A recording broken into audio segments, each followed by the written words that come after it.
നിഫ്റ്റിയിൽ നാളെ 25/7/2025 കഴിഞ്ഞ ആക്റ്റീവ് നമുക്ക് നോക്കി വിലയിരുത്താം. അപ്പോൾ ഫ്യൂച്ചർ ചാർട്ടിലാണ് നമ്മളുള്ളത്. അപ്പം ഫ്യൂച്ചർ ചാർട്ടിലാണ് ഏതാണ്ട് 1 അവറിൽ ഈ ഒരു ഭാഗത്ത് ഈ ഒരു ജൂലൈ മൺഡേ 21 മൺഡേയിൽ 9 മണിക്കുണ്ടായിരുന്ന ക്യാൻഡിൽ നിന്ന് കയറിപ്പോയിരുന്ന നിഫ്റ്റി ഇപ്പോൾ വന്ന് ഡിസ്കൗണ്ട് ഏരിയയിലാണ്.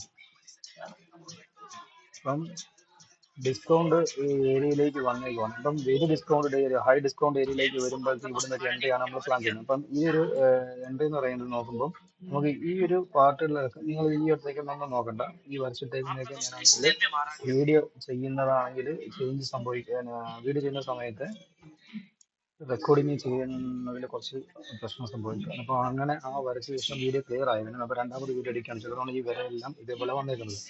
അപ്പം നിലവിൽ ഇതൊക്കെയാണ് ഞാൻ വേറൊരു സെറ്റപ്പ് വഴി ട്രേഡിങ് എല്ലാ ദിവസവും പ്ലാൻ ചെയ്യുന്നത്. അതായത് ICT മെത്തേഡ് എല്ലാ ദിവസവും ട്രേഡ് കിട്ടണമെന്നില്ല. അപ്പം അത് വേറെ എല്ലാ ദിവസവും വേറൊരു സെറ്റപ്പിലാണെങ്കിലും ബ്രേക്ക്ഔട്ടിൻ്റെ ഒരു രീതി അനുസരിച്ച് ഓരോ ദിവസവും അത് SLN ഒക്കെ സെറ്റപ്പ് ചെയ്തുകൊണ്ട് കറക്റ്റ് പ്രോപ്പറായിട്ട് ട്രേഡ് ചെയ്യുന്ന ഒരു മെത്തേഡാണ് ഇതെല്ലാം വെച്ചത്. അതവിടെ കിടക്കട്ടെ, നിങ്ങൾ നോക്കണ്ട.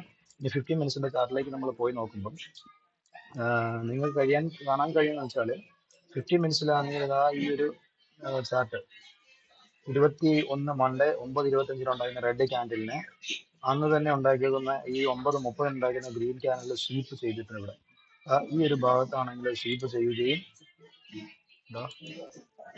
ഈ ഒരു ഭാഗത്ത് സ്വീപ്പ് ചെയ്തിട്ടുണ്ട്. സ്വീപ്പ് ചെയ്തിട്ടാണെങ്കിൽ ഈ ഒരു ക്യാൻഡിലാണെങ്കിൽ അവിടെ നല്ല രീതിയിലാണെങ്കിൽ അതൊരു ഡിസ്പ്ലേസ്മെന്റ് കിട്ടിയിട്ടുണ്ട് മുകളിലേക്ക്. ആ മുകളിലേക്ക് കിട്ടിയ ഡിസ്പ്ലേസ്മെന്റ് എന്ന് പറയുമ്പോഴത്തേക്ക് ഈ വരച്ചിട്ടേക്കുന്ന ഈ ഒരു ക്യാൻഡിൽ, ഈ റെഡ് ക്യാൻഡിലിനെ 2:30 18 തീയതി ജൂലൈ 18 2:30 ക്യാൻഡിലിനെ ബ്രേക്ക് ചെയ്തുകൊണ്ടാണ് മേളിലോട്ട് പോയത്. അപ്പം ഈ ഒരു 21 ജൂലൈയിൽ 9:30 ഉണ്ടായിരുന്ന ഈ ഗ്രീൻ ക്യാൻഡിലും അതേപോലെ അന്നേ ദിവസം തന്നെ 10 മണിക്ക് ഉണ്ടായിരുന്ന ഗ്രീൻ ക്യാൻഡിലും തമ്മിൽ ഇടയിൽ വലിയൊരു ഗ്യാപ്പ് ഉണ്ട്. ആ ഒരു ഗ്യാപ്പിനെയാണ് നമ്മൾ 15 മിനിറ്റ് ഫെയർ വാല്യൂ ഗ്യാപ്പ് ഈ യെല്ലോയിൽ ഫെയർ വാല്യൂ അപ്സൈഡിലേക്ക് വരച്ചിട്ടേക്കുന്നു. അപ്പം ഈ ഒരു ഗ്രീൻ ക്യാൻഡിൽ 21 മൺഡേ ജൂലൈയിൽ 2025 ഗ്രീൻ ക്യാൻഡിലിനെ ഓർഡർ ബ്ലോക്ക് ആക്കി എടുത്തുകൊണ്ടാണ് നമ്മൾ ട്രേഡ് പ്ലാൻ ചെയ്തിരിക്കുന്നത്. ഇത് നോക്കേണ്ടതെന്ന് വെച്ചാൽ ഇവിടെയാണ് ഇന്നത്തെ മാർജിന് മുകളിലേക്ക് താഴെ പോയിട്ടാണ് ഈ ഒരു ഫെയർ വാല്യൂ ഗ്യാപ്പിലേക്ക് വന്നിട്ട് മാർക്കറ്റ് തിരിച്ച് റിവേഴ്സ് പോകുന്നതായിട്ട് കാണുന്നത്. പക്ഷെ ആ റിവേഴ്സ് പോകുമ്പോഴത്തേക്കും നമുക്ക് അവിടെ നിന്ന് ട്രേഡിങ് എടുക്കാൻ, അല്ലെങ്കിൽ ഞാൻ സാധാരണ ഫെയർ വാല്യൂ ഗ്യാപ്പിന്റെ പകുതി വരുമ്പോഴത്തെ എൻക്രോച്ച്മെന്റ് മെത്തേഡ് ട്രേഡ് എടുക്കും. അപ്പം ഈ ഒരു റേഞ്ച് ഇവിടെ ഇന്നത്തെ ദിവസം കിടന്നുണ്ടാക്കിയിട്ടുണ്ട്. ഈ റേഞ്ചിനകത്ത് സംഭവിക്കുന്ന വെച്ചാൽ എക്സ്പയറിംഗ് കൂടെ ആകുമ്പോഴത്തേക്ക് കുറെ പേരുടെ പൈസ പോകാൻ സാധ്യതയുണ്ട്. അപ്പം ഈ ഒരു റേഞ്ചിനെ നാളെ ആണെങ്കിൽ മാർക്കറ്റ് ആണെങ്കിൽ ഇവിടെ ഗ്യാപ്പ് ഡൗൺ തന്നാലും അല്ലെങ്കിൽ എന്ത് തന്നാലും ഇവിടെ വന്നതിന് ശേഷം ഈ ഒരു ഓർഡർ ബ്ലോക്ക് ചെയ്ത് മുകളിലേക്ക് പോകുമ്പോഴത്തേക്ക് ട്രേഡ് എടുക്കാനാണ് പ്ലാൻ ചെയ്യുന്നത്. അപ്പം നോക്കട്ടെന്ന് വെച്ചാൽ ഫസ്റ്റ് ടാർഗറ്റ് ഇപ്പോൾ നമുക്ക് ഈ ഓർഡർ ബ്ലോക്കിന്റെ ഈ ഫെയർ വാല്യൂ ഗ്യാപ്പിന്റെ പകുതി റേഞ്ചിന് നമ്മളാണെങ്കിൽ എൻക്രോച്ച്മെന്റ് വെച്ച് എടുക്കുകയാണെങ്കിൽ SL എന്ന് പറയുമ്പോൾ 100 പോയിന്റ് ഉണ്ട്.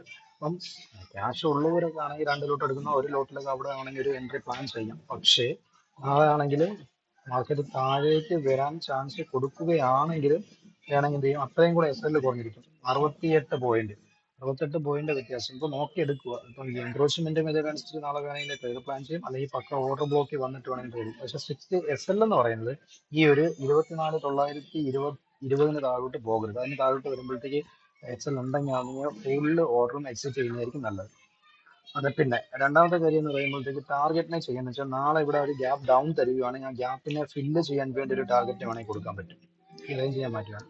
പിന്നെ അതേപോലെ തന്നെ ഇവിടെ ആണെങ്കിൽ ടാർഗറ്റ് നമ്മൾ ചെയ്യുമ്പോഴാണ് ഈ ഒരു ഹൈ ആണെങ്കിൽ എന്തായാലും മെയിൻ ടാർഗറ്റ് ആയിട്ട് ഞാൻ എടുക്കുന്നുണ്ട്. ഈ ഒരു മെയിൻ ഹൈ എന്ന് പറയുമ്പോഴത്തേക്ക് ടാർഗറ്റ് 140 പോയിന്റ്, അതപ്പോൾ 1:2 ആയി ഇവിടെ തന്നെ. പിന്നെ രണ്ടാമത്തെ ടാർഗറ്റുകളൊക്കെ എങ്ങനെയാണ് എടുക്കുന്നത് വെച്ചാൽ അതാണ്ട് ഈ ഒരു 15 മിനിറ്റിന്റെ നോക്കുമോ നമ്മൾ ഈ ഒരു ക്യാൻഡിൽ ഉണ്ടല്ലോ, 24 ജൂലൈ 2020 11 അതിനുണ്ടാക്കിയ ഈ ഒരു ക്യാൻഡിൽ എന്ന് പറയുന്നത് അതും തൊട്ട് മുമ്പുള്ള ക്യാൻഡിലും തമ്മിലുള്ള ബോഡികൾ തമ്മിലുള്ള ഒരു കോണ്ടാക്ട് ഉണ്ടല്ലോ, അവിടെ വിക്കുകൾ തമ്മിലാണ് കടന്നു പോയിരിക്കുന്നത്. ആ വിക്ക് തമ്മിൽ അത് രണ്ടൊരു ഗ്യാപ്പാണ്. അതിനെ നമ്മളാണ് വോളിയം ഇംബാലൻസ് എന്ന് പറയുന്നത്. അതേപോലെ തന്നെ ആ ക്യാൻഡിലും തൊട്ട് മുമ്പത്തെ ക്യാനും അതിന് മുമ്പത്തെ ക്യാനും തമ്മിലും ഒരു വോളിയം ഇംബാലൻസ് ഉണ്ടാകും. അതേപോലെ അതിന് തൊട്ട് മുമ്പുള്ള രണ്ട് ക്യാനും തമ്മിലുണ്ട്. അപ്പം എൻ്റെ ഒരു നല്ലൊരു ടാർഗറ്റ് എന്ന് പറയുമ്പോൾ ഈ മൂന്നാമത്തെ വോളിയം ഇംബാലൻസ് കവർ ചെയ്യുന്നതായിട്ടായിരിക്കും ഞാൻ എൻ്റെ മെയിൻ ടാർഗറ്റ് ആയിട്ട് ഒരു 200 പോയിന്റോളം ടാർഗറ്റ് ആയിട്ടാണ് ഞാൻ എടുക്കാൻ ഉദ്ദേശിക്കുന്ന മെയിൻ ടാർഗറ്റ്. അപ്പം ഇത് നാളെ തന്നെ ഇതാവണമെന്നില്ല.